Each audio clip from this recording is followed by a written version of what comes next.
अगर हम इस खौफ के बुत के सामने झुक गए, हमारे सामने गुलामी है। हमेशा दुनिया की तारीख में फिरौन और डिक्टेटर्स और बादशाह वो लोगों को गुलाम बनाते थे खौफ के ऊपर। वो लोगों को गुलाम बनाते थे मीडिया का, लोगों की आवाजें बंद करके वो लोगों को पर काबू पा जाते थे, लोगों की तनकीद खत्म करके। इस तरह अवाम गुलाम बन जाती है।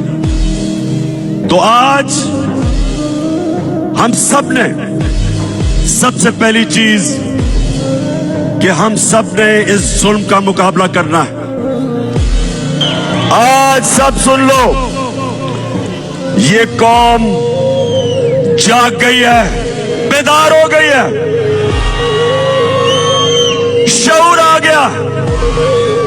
आप जो मर्जी कर लें, जितना मर्जी